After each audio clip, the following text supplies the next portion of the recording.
ஆண்டவராகிய இயேசுவின் நாமத்தினாலே இந்த காலை வேளையில கூட உங்கள் யாவரையும் வாழ்த்துகிறேன். கர்த்தர் உங்களை ஆசீர்வதிப்பாராக. இந்த நாளிலே கூட 119 சங்கீதம் 42 வசனத்தை கூட வாசித்து தியானிக்கலாம். அப்பொழுது என்னை நிந்திக்கிறவனுக்கு உத்தரவு சொல்வேன், உம்முடைய வசனத்தை நம்பியிருக்கிறேன். மிக அருமையான வேதவசனம். இந்த வேதவசனத்தில் கூட வசனத்தை நம்பியிருக்கிறேன் என்று சொல்லப்பட்டிருக்கிறது. இந்த உலகத்தில் அநேக நம்பிக்கை மனிதர்களுக்கு உண்டு.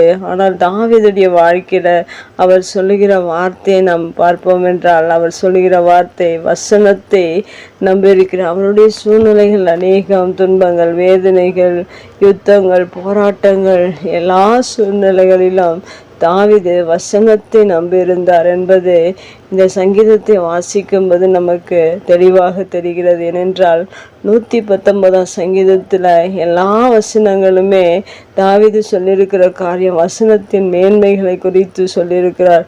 வசனத்தை நம்பும்போதே அவருக்கு கிடைத்த ஆசீர்வாதங்கள் அநேகம் உண்டு என்று 119 சங்கீதத்தில் அவர் தெளிவாக எழுதியிருக்கிறார். அதை நாம் இந்த 8 வசனங்கள் கொடுக்கப்பட்டிருக்கிறது.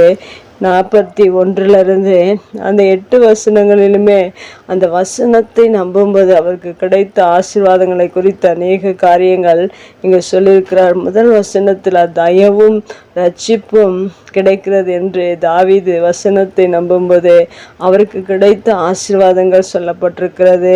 அடுத்ததாக வசனத்தை நம்பும்போது வெட்கப்படேன் என்று சொல்லியிருக்கிறார். வசனத்தை நம்பும்போது நான் மன மகிழ்ச்சியாக இருக்கிறேன் என்று அநேக ஆசீர்வாதங்கள் இந்த 8 வசனங்களிலுமே சொல்லப்பட்டிருக்கு. நம்முடைய வாழ்க்கையில் கூட வசனத்தை நம்பும்போது நமக்கு ரட்சிப்பும் தயவும் கிடைக்கிறது. நம்முடைய வாழ்க்கையிலும் தேவன் மன மகிழ்ச்சியை கொடுக்கிறார். நம்முடைய வாழ்க்கையில் வெட்கப்படாமல் இருக்கும்படி தேவன் நமக்கு உதவி செய்கிறவராக இருக்கிறார். ஒருவேளை உங்களுடைய வாழ்க்கையில் தேவைகள் அநேகம் இருக்கலாம், சூழ்நிலைகள் அநேகம் இருக்கலாம். தாவீதை போல நீங்களும் வசனத்தை நம்பும்போது உங்களுடைய வாழ்க்கையில் எல்லா காரியங்களையும் தேவன் வெற்றியாக முடிய செய்கிறவராக இருக்கிறார். வசனத்தை நம்பும்போது உங்கள் வாழ்க்கையில் வெட்கப்படாமல் இருக்கும்படி தேவன் உங்களுக்கு உதவி செய்கிறவராக இருக்கிறார். அன்று தாவீதுடைய வாழ்க்கையில் செய்த தேவன் நம்முடைய வாழ்க்கையிலும் தேவன் இப்படிப்பட்ட ஆசீர்வாதங்களை கொடுக்கிறவராக இருக்கிறார். உங்களுடைய வாழ்க்கையில் அநேக நம்பிக்கைகளில் நம்பி இருந்து அநேகர் வெட்கப்பட்டிருக்கிறார்கள். ஆனால் ஒரு மனிதன் வசனத்தை நம்பும்போது அவன் வெட்கப்படுவதே இல்லை. அவனுடைய துக்கங்கள் மாறி மனமகிழ்ச்சியை தேவன் கொடுக்கிறார் என்று தாவீது சொல்லியிருக்கிறார்.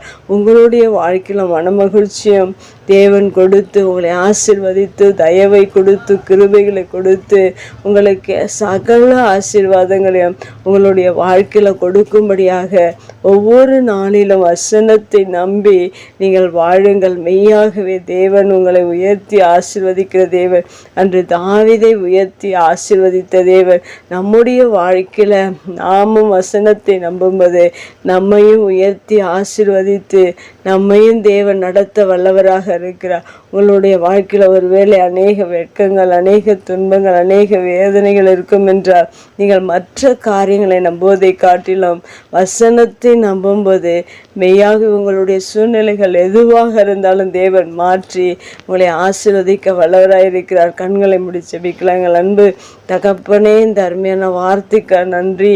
அன்று தாவீதுடைய வாழ்க்கையில் வசனத்தை நம்பும்போது நீர் அநேக ஆசீர்வாதங்களை கொடுத்தது போல இந்நாட்களிலும் நாங்கள் உம்முடைய வார்த்தையை நம்பியிருக்கிறோம். நீர் எங்களுடைய வாழ்க்கையில் இருக்கிற எல்லா பிரச்சனைகளுக்கும் நீர் ஆண்டவரே தீர்வை கொடுக்கிற தேவன், நீர் வெற்றியை கொடுக்கிற தேவன் என்பதை உம்முடைய வசனத்தை நம்புவதன் மூலம் நாங்கள் அறிந்திருக்கிறோம். உம்முடைய வசனத்தையே நாங்கள் நம்பியிருக்கிறோம். நீரே எங்களை ஆசீர்வதிப்பீராக. உம்முடைய வசனத்தை கேட்கிற நம்புகிற ஒவ்வொரு பிள்ளைகளுக்கும் நீர் வெட்கப்படாமல் நடத்துவீராக. மனமகிழ்ச்சியை கொடுப்பீராக. உம்முடைய தயவை கொடுப்பீராக. உம்முடைய கிருபைகளை கொடுப்பீராக. இயேசுவின் நாமத்தில் ஜெபம் கேளும் நல்ல பிதாவே, ஆமேன்.